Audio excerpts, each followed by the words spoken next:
ओम शांति। ओम शांति बाबा। आज 20 सितंबर 2025 है और आज हम अध्ययन करने जा रहे हैं परमपिता परमात्मा के अनमोल मधुर महावाक्यों को, मुरली को। और ये मुरली अमूल्य है। ये हम तब अनुभव करते हैं जब बाबा की, परमपिता परमात्मा की चैतन्य उपस्थिति में इस मुरली का एक एक शब्द हम अनुभव करते हैं। बाबा निज तौर पर मुझसे बात करने के लिए परम धाम से आए हैं, ये अनुभूति पाते हैं।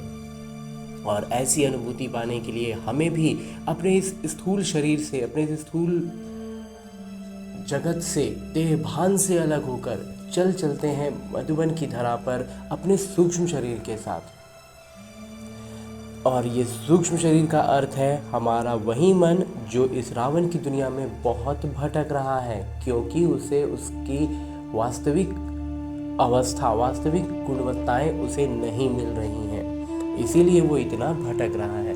तो उसे जब हम लेकर आएंगे और वो परमात्मा सानिध्य में आकर उनकी चैतन्य उपस्थिति का अनुभव पाएगा, तो फिर ये मन और कहीं नहीं जाएगा। बड़ी सरलता से हम बाबा की याद में रहेंगे। और जब इतने चैतन्य उपस्थिति में जब ये मुरली का अध्ययन करेंगे ना, तो फिर बाबा की कही गई बात और बाबा दोनों नहीं भूलने वाले हम। हर परिस्थिति में बस हमें बाबा की बात बुद्धि में गूंजेगी, कौंध जाएगी और हम उसको उसी अनुसार अपने जीवन में प्रतिक्रियाएं देते जाएंगे और हमारे विकर्म विनाश होते जाएंगे। तो ऐसे श्रेष्ठ उद्देश्य के साथ अभी फ़िलहाल जब हम पहुंचते हैं मधुबन की धरा पर, खास करके पांडव भवन के उसी हिस्ट्री हॉल में जहां मेरे बाबा ने साकार तन का आधार लेकर, यानी ब्रह्मा बाबा के तन का आधार लेकर ये मुरलियाँ चलाई थी। तो इस स्थान पर पहुंचने के लिए बस लौकिक रीति से हमें एक ही बात का ध्यान रखना है कि हमें अपनी दिनचर्या में एक समय और एक स्थान निर्धारित करना है। उस स्थान पर उस समय बड़े फुर्सत से, एकदम इत्मीनान से बैठना है और नित्य प्रतिदिन बैठकर मुरली का अध्ययन स्वयं से जरूर करना है। अपने हाथों में मुरली लेनी है, शब्द व शब्द का, एक एक शब्द का गहराई से अध्ययन करना है। गहराई में उतरते जाएंगे ना, तो हम चैतन्य उपस्थिति का अनुभव कर पाएंगे। तो जब हम चैतन्य उपस्थिति के लिए इस स्थान पर पहुंचते हैं ना, तो ये अनुभव करने लगते हैं कि सारे आत्मिक गुण, मुझ आत्मा के सारे आत्मिक गुण सक्रिय हो गए हैं। पवित्रता, शांति, प्रेम और सुख से मैं आत्मा भरपूर अनुभव कर रहा हूँ। बाबा साकार तन इस सूक्ष्म शरीर के साथ मेरे सामने उपस्थित हैं और दृष्टि से मुझ आत्मा में ज्ञान, प्रकाश और अष्ट शक्तियों का प्रवाह कर रहे हैं। इससे एक ऐसे आनंद का आवरण तैयार हो जाता है जिस आवरण में मैं और मेरे बाबा आमने सामने बैठ बातें कर रहे हैं बड़े फुर्सत से। जब फुर्सत से बैठकर जब हम किसी से भी लौकिक में भी बात करते हैं ना, तो एक अलग ही सुखद अनुभव होता है। तो ये तो मेरे भगवान है, पिता है, इतना सर्व संबंध है बाबा के साथ। तो उन हर संबंधों को रूप में, जिस रूप में चाहे, और लौकिक तौर पर भी अगर कोई किसी संबंध की कमी है तो उसमें भी, उस रूप में भी ले सकते हैं, या फिर जो लौकिक रूप में सामने है उन्हें हम बाबा का निमित्त मानकर दिनचर्या के कामों में उनके सानिध्य में बाबा की याद में रह सकते हैं।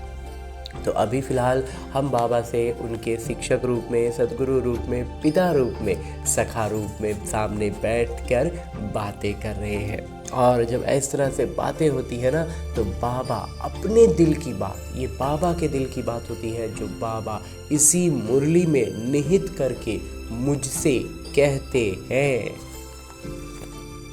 मीठे बच्चे, बाबा आए हैं तुम पुराने भक्तों को भक्ति का फल देने। भक्ति का फल है ज्ञान, जिससे ही तुम्हारी सद्गति होती है। हमने खूब भक्ति की तो हमारी सद्गति होनी चाहिए, लेकिन पहले हमें आना होगा ज्ञान मार्ग। भक्ति का फल पहले मिलेगा ज्ञान, और फिर ज्ञान का फल, ज्ञान का परिणाम, ज्ञान में हमारा कितना पढ़ाई पढ़ते हैं, क्या करते हैं, उस अनुसार सदगति होगी, पद मिलेगा। हाँ जी बाबा। आगे प्रश्न रूप में मेरे बाबा कहते हैं कि कई बच्चे चलते चलते तकदीर को आप ही शूट करते हैं। कैसे? अपना ही तकदीर को अपने से खराब कर ले रहे हैं। ये एक तरह से जो लौकिक में कहावत कहते हैं ना, अपने ही पैर पर कुल्हाड़ी मार लेना। तो उत्तर बतलाते हैं मेरे बाबा, अगर बाबा का बनकर सेवा नहीं करते, अपने पर और दूसरों पर रहम नहीं करते, तो वो अपनी तकदीर को शूट करते हैं, अर्थात पद भ्रष्ट हो जाते हैं। अच्छी रीति पढ़ें, योग में रहें तो पद भी अच्छा मिले। सेवा योग्य बच्चों को तो सेवा का बहुत शौक होना चाहिए। गीत है, कौन आया सवेरे सवेरे। ओम शांति।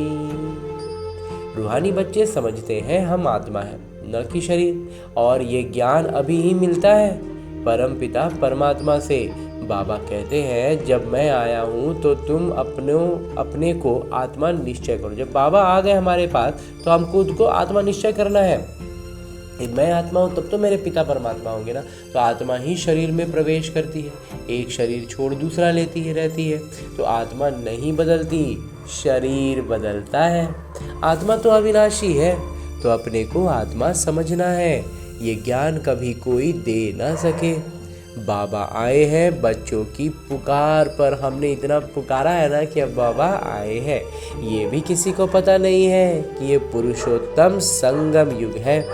बाबा आकर समझाते हैं, मेरा आना होता है कल्प के पुरुषोत्तम संगम युग पर, जब सारा विश्व पुरुषोत्तम बनता है। बाबा का वास्तव में आने से ही ये युग पुरुषोत्तम हो जाता है और पूरा जग पुरुषोत्तम बन जाता है। तो इस समय तो सारा विश्व कनिष्ठ और पतित है, एकदम पतित अवस्था में चला गया है। उसको कहा जाता है अमरपुरी। ये है मृत्यु लोक। मृत्यु लोक में आसुरी गुण वाले मनुष्य होते हैं, अमर लोक में दैवी गुण वाले मनुष्य हैं, इसलिए उनको देवता कहा जाता है। यहाँ भी अच्छे स्वभाव वालों को कहा जाता है। यहाँ भी जो बहुत अच्छे स्वभाव के होते हैं ना, कुछ समय पहले तक होता था। हमसे एक जनरेशन पीछे या 2 जनरेशन पीछे के लोगों को बड़ा एकदम ये देवता, एकदम देव मानुष है, एकदम बहुत अच्छा, एकदम देवता जैसा है तो होता था। अब जो ये बिल्कुल पतित अवस्था भी एकदम पतित होती जा रही है ना, तो अब वो चीज़ नहीं हो पा रहा है। इसलिए बाबा कहते हैं कि यहाँ भी अच्छे स्वभाव वालों को कहा जाता है कि ये तो जैसे देवता हैं। कोई दैवी गुण वाले होते हैं। इस समय सब हैं आसुरी गुण वाले मनुष्य। और अभी क्या बाबा कहते हैं, सब हैं आसुरी गुण वाले, 5 विकारों में फंसे हुए हैं। तब गाते हैं, इस दुख से आकर मुक्त करिए। विकार को पकड़ के रखे हैं और दुख जब हो रहा है तो समझ नहीं रहे कि विकार से हो रहा है। कोई एक सीता को नहीं छुड़ाया। बाबा ने समझाया है, भक्ति को सीता कहा जाता है, भगवान को राम कहा जाता है। तो जो भक्तों को फल देने आते हैं, इस बेहद के रावण राज्य में सारी दुनिया फंसी हुई है, उन्हों को मुक्त कर राम राज्य में ले जाते हैं। रघुपति राघव राजा राम की बात नहीं, वो वाले राजा राम नहीं है, ये परमात्मा राम है। वो तो त्रेता के राजा थे। अभी तो सभी आत्माएं तमो प्रधान जड़जड़ी भूत अवस्था में है। सीढ़ी उतरते उतरते नीचे आ गए हैं, पूज्य से पुजारी बन गए हैं। देवताएं किसकी पूजा नहीं करते? बाबा कहते हैं, बाप देवता जो होते हैं ना, वो किसी की भी पूजा नहीं करते। वो तो है पूज्य, वो खुद पूज्य है तो वो पूजा कैसे करेंगे? फिर जब वैश्य और शूद्र बनते हैं ना, तो पूजा शुरू होती है। द्वापर से पूजा शुरू होती है जब वैश्य बनते हैं। वाम मार्ग में आने से पुजारी बनते हैं। पुजारी देवताओं के चित्रों के आगे नमन करते हैं।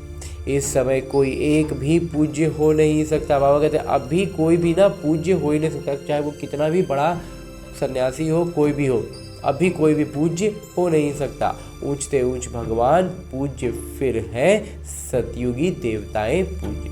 सिर्फ एक भगवान है जो पूज्य है, और फिर सतयुगी देवी देवताएं होंगे जो पूज्य होंगे। इस समय तो सब पुजारी हैं। पहले पहले शिव की पूजा होती है, वो है अव्यभिचारी पूजा। सिर्फ एक शिव की पूजा करते हैं तो वही अव्यभिचारी। वो सतो प्रधान, फिर सतो, फिर देवताओं से भी उतरकर अब तो क्या हो रहा है, जल की, मनुष्यों की, पक्षियों आदि की पूजा करने लग पड़ते। दिन प्रतिदिन अनेकों की पूजा होने लगती है। आजकल रिलीजियस कॉन्फ्रेंस भी बहुत होती रहती है, धार्मिक सम्मेलन भी कितना हो रहा है, कभी आदि सनातन धर्म वालों की, कभी जैनियों की, कभी आर्य समाजियों की। बहुतों को बुलाते हैं क्योंकि हर एक अपने धर्म को तो ऊंचा समझते हैं ना, तो हर एक धर्म में कोई ना कोई विशेष गुण होने के कारण वो अपने को बड़ा समझते हैं। जैनियों में भी किस्म किस्म के होते हैं, 5-7 वैरायटी होंगी, उसमें भी मतलब एक जैसे हर धर्म में बंट जाता है ना, तो बाबा कहते हैं जैनियों में भी 5-7 तरह के हो जाते हैं। उनमें फिर कोई नंगे भी रहते हैं, नंगे बनने का अर्थ नहीं समझते हैं। वास्तव में जो नंगापन है ना, वो नंगा होना मतलब क्या है, शरीर के भान से आत्मा को अलग हो जाना, वो हुआ, लेकिन वो समझे नहीं तो वो उन्होंने कुछ अलग ही मतलब निकाल दिया। तो भगवान वाच है नंगे अर्थात अशरीरी आए थे, फिर अशरीरी बनकर जाना। ये शरीर रूपी वस्त्र नहीं रखेंगे ना तो वो आत्मा अशरीरी होती है, तो उसको ये बाहरी लौकिक कपड़ों से, जो कि एक मर्यादा की चीज़ है, उसको अलग कर दिया। वो फिर कपड़े उतार कर नंगे बन जाते हैं। भगवान वाच के अर्थ को नहीं समझते हैं, समझने में भूल कर देते हैं। बाबा कहते हैं तुम आत्माएं यहाँ ये शरीर धारण कर किरदार निभाने आई हो, फिर वापस जाना है। इन बातों को तुम बच्चे समझते हो। तो वास्तव में बाबा का जो ज्ञान है ना, अभी हमें मिल रहा है, लेकिन जब वो ये भक्ति की द्वापर की बात शुरू होती है तो उनके पास तो सटीक वास्तविक ज्ञान तो रहेगा ही नहीं ना, सबको पास भूली बिसरी आत्मा की कहीं ना कहीं अवस्था रहेगी। तो वो इसीलिए क्या होता है कि वो सही ज्ञान तो रहता नहीं, इसीलिए हमारे इसमें भी जो भक्ति मार्ग में भी करते क्या होता है, कहीं कहीं मेन गड़बड़ हो जाता है। बाकी सब कुछ तो मोटे मोटे तौर पर ठीक ठाक करते ही रहते हैं, लेकिन मूल चीज़ में गड़बड़ हो जाती है तो जाके गड़बड़ हो जाता है। तो वैसे ही आज बाबा इसमें कह रहे हैं आत्मा ही किरदार निभाने आती है, झाड़ वृद्धि को पाता रहता है। और ऐसे क्या होता है कि आत्मा लगातार आते जा रहा है, झाड़ जो है वृद्धि को पा रहा है। नए नए किस्म के धर्म इमर्ज होते रहते हैं, नया नया धर्म नया नया रोज आते भी रहता है, इसलिए इनको वैरायटी नाटक कहा जाता है। और इसमें क्या हो गया, तरह तरह का नाटक हो गया।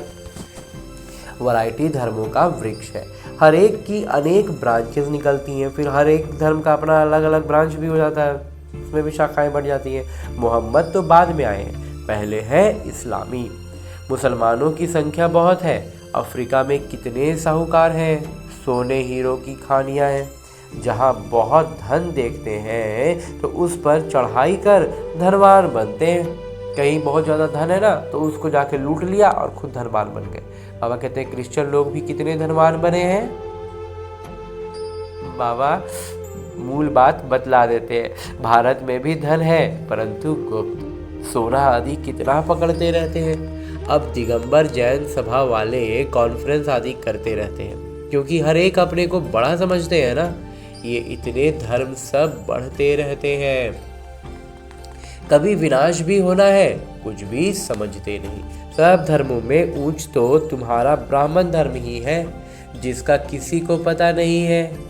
कलयुगी ब्राह्मण भी बहुत है परंतु वो है कुख वंशावली ब्राह्मण। कलयुगी ब्राह्मण तो बाबा कहते हैं बहुत है, लेकिन वो क्या है, कुख वंशावली है और उनमें कलयुगी प्रभाव भरपूर भरा हुआ है, इसलिए वो ब्राह्मण सिर्फ नाम के रह गए। और हमें जो बाबा बतला रहे हैं ये हमें कलयुगी संस्कारों से हमें अलग कर रहे हैं, इसलिए हम ब्राह्मण हो रहे हैं। तो प्रजापिता ब्रह्मा के मुख वंशावली ब्राह्मण, वो तो सब भाई बहन होने चाहिए। अगर वो अपने को ब्रह्मा की संतान कहलाते हैं तो भाई बहन ही ठहरे, फिर शादी भी नहीं कर सकते, कोई मतलब ही नहीं रह जाता है ना। ज्ञान का अगर सही समझ में आ जाए तो फिर ये शादी का कोई अर्थ ही नहीं निकलता। सिद्ध होता है वो ब्राह्मण ब्रह्मा के मुख वंशावली नहीं है, सिर्फ नाम रख देते हैं। वास्तव में देवताओं से भी ऊंच ब्राह्मणों को कहेंगे।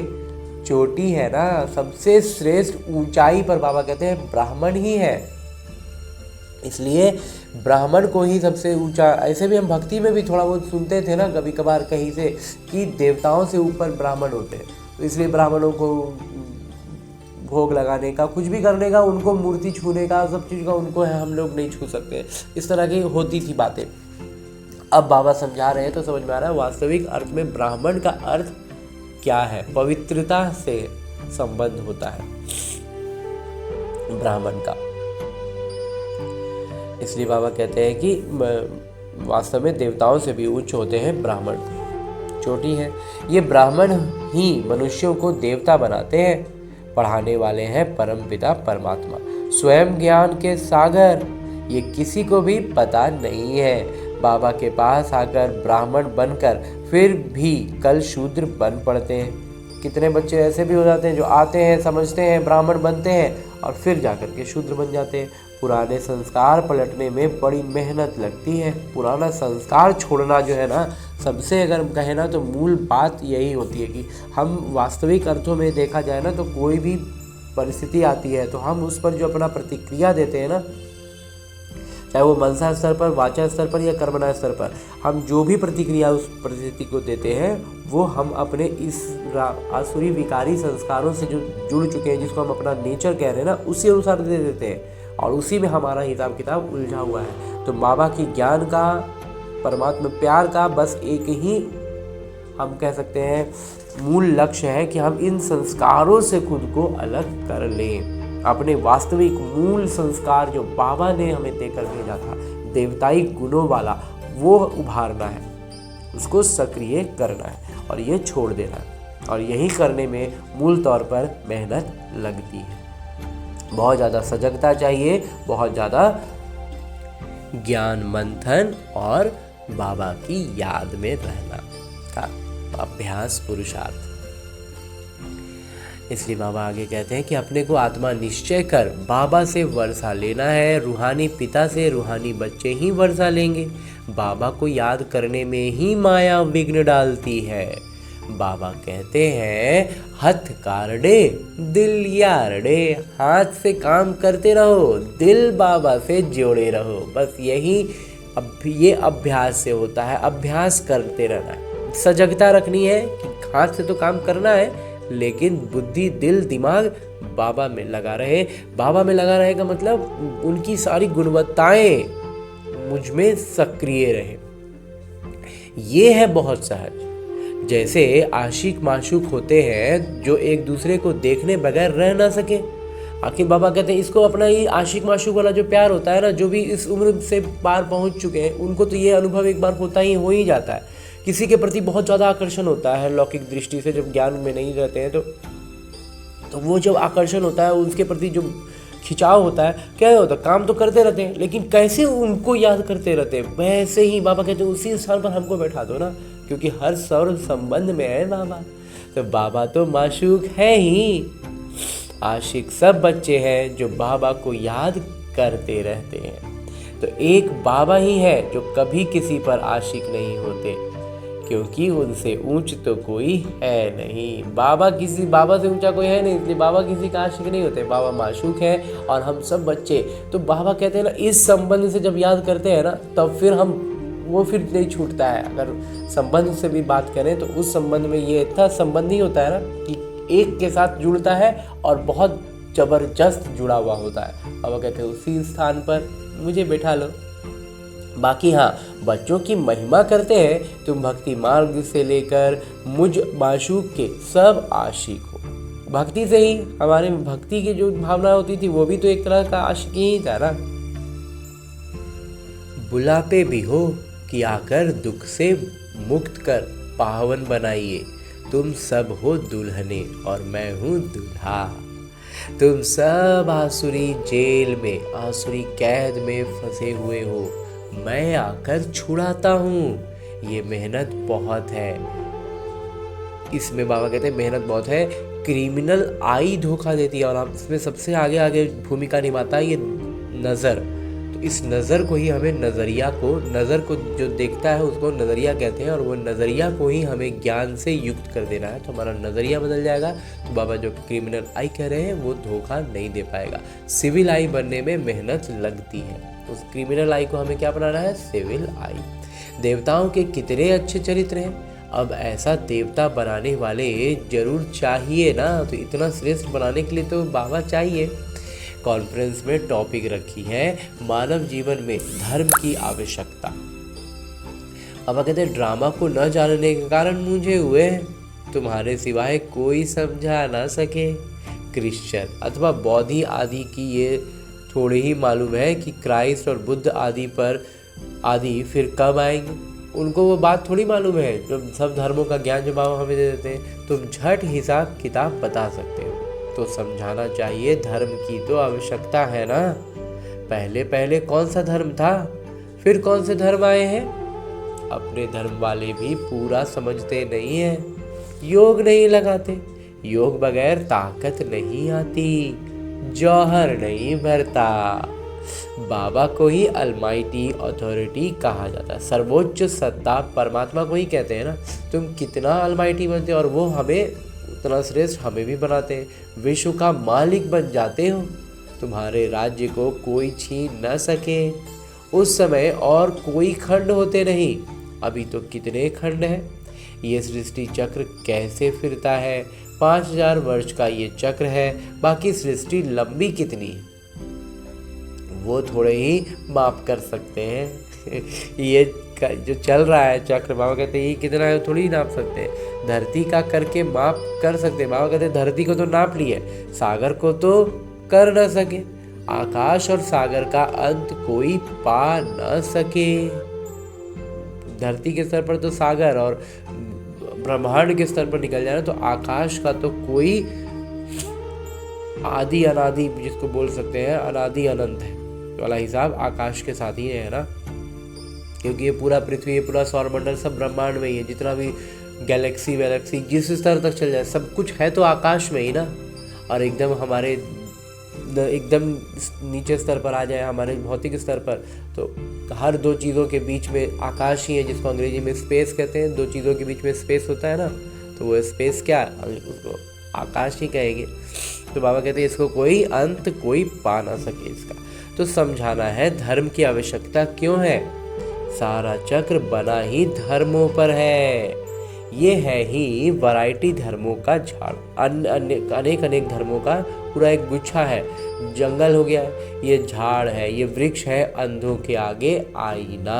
तो बाबा ये जो वृक्ष का चित्र बनाते हैं, ये बतलाते हैं आईने की तरह हम उन्हें बुद्धि में जाएगी बात। तुम अभी बाहर सेवा पर निकले हो, आहिस्ते आहिस्ते तुम्हारी वृद्धि होती जाती है। तूफान लगने से बहुत पत्ते गिरते भी हैं ना। और धर्मों में तूफान लगने की बात नहीं रहती, उनको तो ऊपर से आना ही है। बाबा कहते हैं यहाँ पर क्या होता है ना बाबा ज्ञान में, कि तूफान लगता है पत्ता झड़ जाता है, मतलब ज्ञान से छूट जाते हैं, बाबा का हाथ छोड़ देते हैं। लेकिन और धर्मों में ये चीज़ नहीं होता है। क्यों? क्योंकि बाबा कहते हैं वो उनका किरदार ही है, पीछे से आना है और उसी में रहना है। यहाँ तुम्हारी स्थापना बड़ी बन रहा। हम यहाँ क्या कर रहे हैं, नया स्थापना कर रहे हैं, नया कलम लगा रहे हैं ना।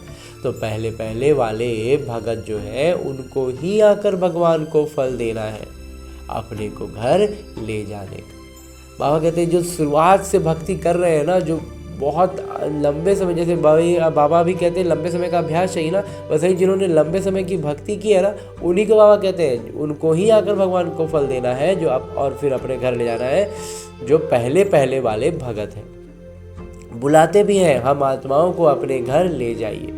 ये किसी को पता नहीं है कि बाबा स्वर्ग के भी राज्य भाग्य देते हैं। सन्यासी लोग तो सुख को मानते ही नहीं, वो चाहते हैं मोक्ष हो।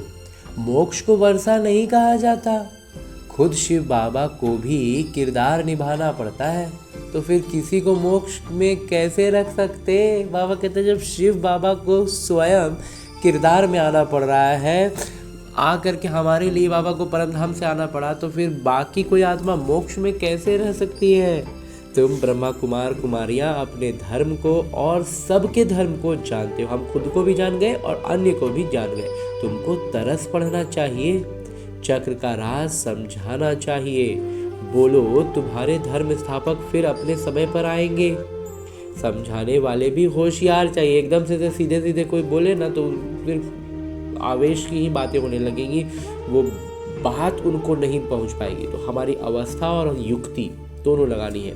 तो तुम समझा सकते हो कि हर एक को सतो प्रधान से सतो रजो तमो में आना ही है। अभी है रावण राज्य, तुम्हारी है सच्ची गीता। जो बाबा सुनाते हैं। भगवान निराकार को ही कहा जाता है। आत्मा निराकार पिता को बुलाती है। वहाँ तुम आत्माएं रहती हो। तुमको परमात्मा थोड़े ही कहेंगे। परमात्मा तो एक ही है, ऊंचते ऊंच भगवान। फिर सब है आत्माएं बच्चे। सर्व के सद्गति दाता एक है। फिर है देवताएं, उनमें भी नंबर 1 है श्री कृष्ण, क्योंकि आत्मा और शरीर दोनों पवित्र है। तुम हो संगम युगी, तुम्हारा जीवन अमूल्य है, देवताओं का नहीं। हमारा जीवन अमूल्य बाबा बतला रहे, क्योंकि अभी हमें पुरुषार्थ करने का, और ये जो ज्ञान अभी हम इस जीवन में ले लिए, ये फिर दोबारा हमें भी नहीं मिलने वाला है। बाबा कहते हैं देवताओं का नहीं है जितना ब्राह्मणों का है। ब्राह्मणों का अमूल्य जीवन है। देवताओं से काफ़ी ऊपर बताते हैं बाबा हम ब्राह्मणों को, क्योंकि वो सिर्फ प्रारब्ध भोग रहे हैं। हम सब कुछ जानने वाले, हम त्रिकालदर्शी बने हैं। बाबा हमारे साथ हैं। सबसे बड़ी बात जो है ब्राह्मण के श्रेष्ठ होने की, कि भगवान हमारे साथ हैं। देवी देवता जब बन जाएंगे तब भगवान हमारे साथ नहीं रहेंगे। बाबा कहते हैं कि बाबा देवताओं का नहीं, ब्राह्मणों का अमूल्य जीवन है। बाबा तुमको बच्चा बनाए, फिर तुम्हारे पर कितनी मेहनत करते हैं। देवताएं थोड़ी ही इतनी मेहनत करेंगे। वो पढ़ाने के लिए बच्चों को स्कूल भेज देंगे। यहाँ बाबा बैठ तुमको पढ़ाते हैं। वहाँ क्या होगा, वहाँ लौकिक रीति का जो भी विद्यालय और जो भी होगा वहाँ पर भेज दिया जाएगा अपना जो लौकिक रीति की चीज़ें सीखने समझने के लिए। लेकिन यहाँ पर क्या है, फर्क क्या है दोनों में। यहाँ भगवान स्वयं खुद से हमारे सम्मुख बैठकर एक एक बात हमें सुनाते हैं, हमारी बात सुनते हैं। यहाँ बाबा बैठ तुमको पढ़ाते हैं, हम बच्चों को पढ़ाते हैं। वो बाबा, शिक्षक, गुरु तीनों हैं, तो कितना रिगार्ड होना चाहिए। सेवा योग्य बच्चों को सेवा का बहुत शौक़ होना चाहिए। बहुत थोड़े हैं जो अच्छे होशियार हैं, तो सेवा में लगे हुए हैं। हैंड्स तो चाहिए ना, और सेवा के लिए हाथ तो चाहिए ही। तो लड़ाई के मैदान में जाने के लिए जिनको सिखलाते हैं उनको नौकरी आदि सब छुड़ा देते हैं। उन्हों के पास लिस्ट रहती है। फिर मिलिट्री को कोई रिफ्यूज़ कर ना सके कि हम मैदान पर नहीं जाएंगे। बाबा कहते हैं बाकी सब काम छोड़ के जब युद्ध का बात होता है ना, तो फिर वो नहीं, मिलिट्री का वो पर्सन नहीं कह सकता कि हम नहीं कर सकते, मैं युद्ध में नहीं जाएंगे। मिलिट्री का मतलब आपको युद्ध में का जब समय आया तो युद्ध करना ही है। बाबा कहते हैं ड्रिल सिखलाते हैं, अभ्यास कराते हैं कि ज़रूरत पर बुला लेंगे। रिफ्यूज़ करने वाले पर केस चलाते हैं। यहाँ तो वो बात नहीं है। यहाँ फिर जो अच्छी रीति सेवा नहीं करते हैं तो पद भ्रष्ट हो जाता है। यहाँ पर और कुछ नहीं, सेवा नहीं करेंगे तो पद अच्छा नहीं मिलेगा। सेवा नहीं करते गोया आप ही अपने को शूट करते हैं, अपना पैर पर खुद कुल्हाड़ी मार रहे हैं ना। पद भ्रष्ट हो जाता है। ज्ञान ले करके सेवा नहीं किए तो पूरा पद चला गया ना। फिर ज्ञान का प्रारब्ध नहीं ले पाए ना, वो जिस लेवल जिस स्तर का मिलना चाहिए था, तो अपनी तकदीर को शूट कर देते हैं, कुल्हाड़ी मार दिए पैर पर। अच्छी रीति पढ़ें, योग में रहें तो अच्छा पद मिले। अपने पर रहम करना होता है, अपने पर करें तो दूसरों पर भी करें। बाबा हर प्रकार की समझ देते रहते हैं। ये दुनिया का नाटक कैसे चलता है तो राजधानी भी स्थापन होती है। नाटक जैसा चल रहा है वैसा चलता है, और इसी में फिर बाबा का आने का समय हुआ तो बाबा ने आके राजधानी स्थापन की। इन बातों को दुनिया नहीं जानती। अब निमंत्रण तो मिलते हैं, 5-10 मिनट में क्या समझा सकेंगे। 1-2 घंटा दें तो समझा भी सकें। ड्रामा को तो बिल्कुल नहीं जानते। बाबा कहते हैं एकदम से 1-2-4 मिनट का समय में पूरी विस्तार से कोई भी बात को, किसी भी बात को समझाने के लिए थोड़ा समय चाहिए। और कहते घंटे भर, घंटा 2 घंटा का बैठ के इत्मीनान से बात हो ना, तो उनकी बुद्धि में बात को हम डाल भी सकें। 2-4 मिनट की बात होगी तो उसमें कोई मुख्य बात हम कह देंगे, फिर वो भले उसमें मंथन करते करते उनको सजगता लगे, उत्सुकता लगे तो वो फिर आगे आए, वो अलग चीज़ है। लेकिन समझाने के लिए कुल मिला के समय तो चाहिए। बाबा कहते हैं ड्रामा को तो बिल्कुल जानते नहीं हैं, तो बिल्कुल अनजान है ना एकदम। हम जो भक्ति में जिस दुनिया में होते हैं ना, वो एक समझ लीजिए एकदम अंधेरी रात होती है, और ज्ञान जब बाबा देते हैं तो पूरा दिन होता है। तो दोनों में फ़र्क काफ़ी होता है, तो उसमें आने में थोड़ा समय लगता है। बिंदुएं अच्छी अच्छी जहाँ तहाँ लिख लेनी चाहिए, परंतु बच्चे भूल जाते हैं। बाबा कहते हैं जो बिंदु अच्छी लगे ना उस बिंदु को लिख के रखना चाहिए ताकि आगे समझाने में अच्छा हो। लेकिन हम बच्चे क्या करते हैं, भूल जाते हैं। बाबा रचयिता भी है, तुम बच्चों को रचते हैं, अपना बनाया है, निर्देशक बन निर्देश भी देते हैं, श्रीमत देते हैं और फिर एक्ट भी करते हैं और अपना किरदार भी तो निभा रहे हैं ना बाबा। ज्ञान सुनाने का ज्ञान सुनाते हैं, ये भी उनकी ऊंच से ऊंच किरदार है, एक्ट है। ड्रामा के रचयिता, निर्देशक और मुख्य कलाकार को न जाना तो क्या ठहरा। ड्रामा के रचयिता मेरे बाबा, उसके निर्देशक मेरे बाबा, और उनको और मुख्य किरदार उनके आने से ही हम सदगति को पा रहे हैं, हम इस पतित अवस्था से पावन बन रहे हैं। तो वो सबसे मुख्य कलाकार हो गए, तो उनको अगर हम नहीं जाने तो फिर बाबा कहते हैं तो क्या जाने, क्या ठहरे। ज्ञान का सबसे मूल आधार तो यही है ना। अच्छा, मीठे मीठे सिकिलते बच्चों प्रति माता पिता बाबा का याद प्यार और आशीर्वाद। रूहानी बाबा की रूहानी बच्चों को नमस्ते। हम रूहानी बच्चों की ओर से रूहानी माता पिता को याद प्यार और प्रणाम। धन्यवाद बाबा, धन्यवाद। मुरली के लिए भी धन्यवाद और इस अनूठे अलौकिक ब्राह्मण जीवन के लिए भी बहुत बहुत बहुत धन्यवाद बाबा, बहुत धन्यवाद। आगे आज की मुरली से लिए गए वो प्रमुख बिंदु हैं जिन्हें हमें अपने ब्राह्मण जीवन में धारण करने हैं और ब्राह्मण सो फरिश्ता, फरिश्ता सो देवता बनना है। उसके लिए जो सबसे पहली बिंदु है वो है इस अमूल्य जीवन में पढ़ाने वाले शिक्षक का बहुत बहुत लिहाज रखना है। पढ़ाई में अच्छा होशियार बन सेवा में लगना है, अपने ऊपर आप ही रहम करना है। भावना रहम की रखनी है, खुद के संस्कारों में भी जो हम कई बार उलझते हैं ना उस समय भी रहम की भावना रखनी है। अपने वास्तविक मूल संस्कारों को एकदम से सक्रिय कर लेना है हर चीज़ के लिए।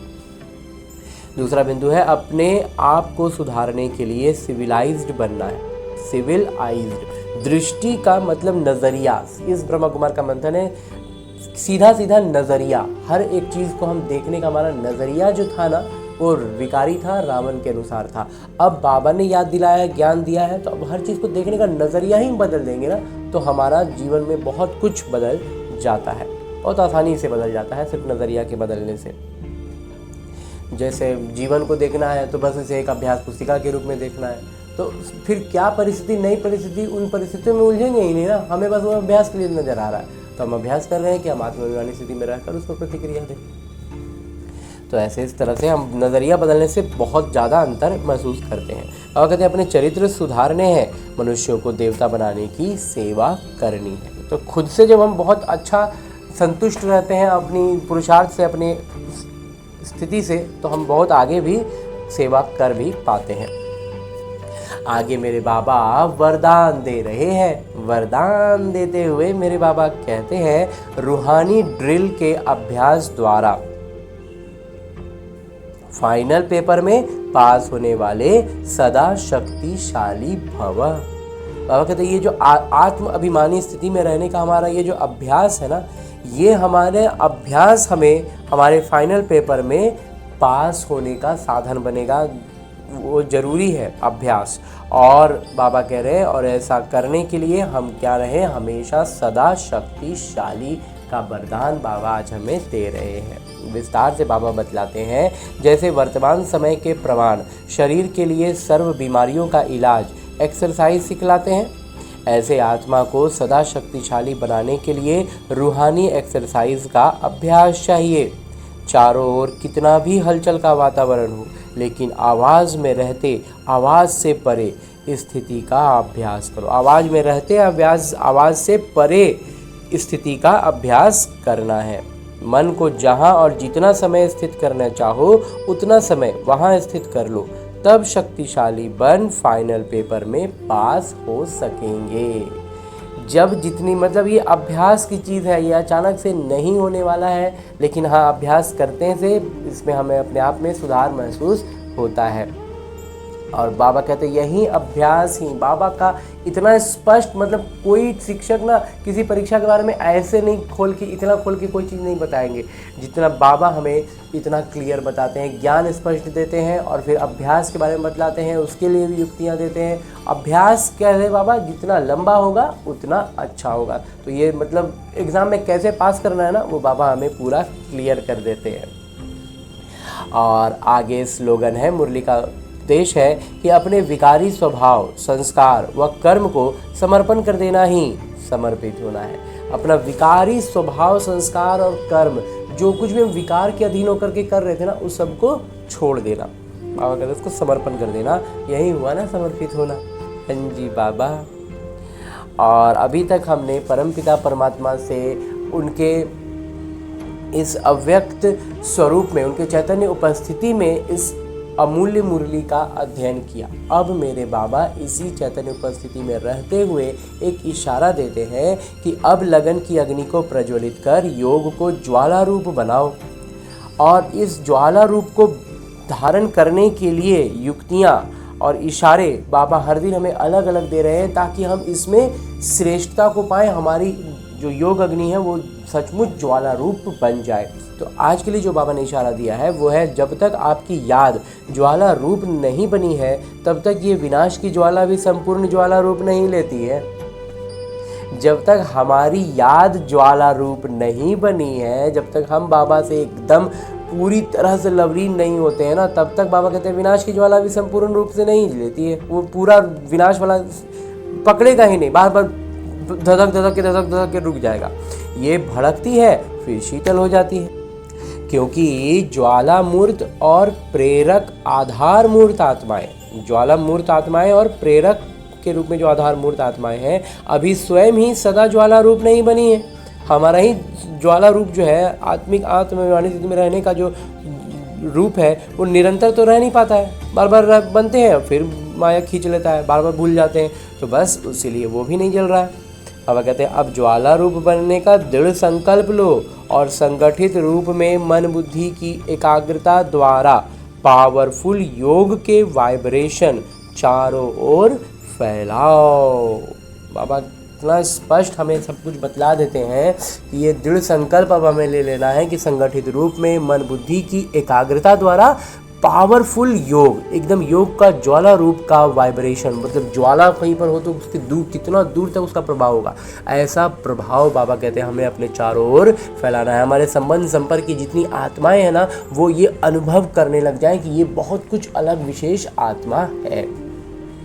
तो ऐसी अवस्था तक पहुंचना है ना, पहुंचने के लिए हमें सिर्फ एक ही काम करना है, बाबा के ज्ञान का मंथन, और मंथन का अर्थ है बाबा की याद में रहना, और याद में रहकर हर एक छोटी बड़ी परिस्थिति पर अपनी प्रतिक्रिया देना, और इस जीवन को एक अभ्यास पुस्तिका के रूप में, परिस्थितियों को उस पुस्तिका में आने वाले प्रश्न के रूप में देखना है और अधिक से अधिक अभ्यास करना है। आज तो बाबा ने फिर वरदान में भी कह दिया ना, अभ्यास करते रहेंगे तो हम फाइनल पेपर में पास हो पाएंगे।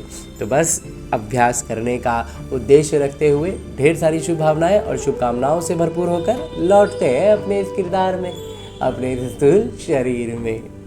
अच्छा, ओम शांति।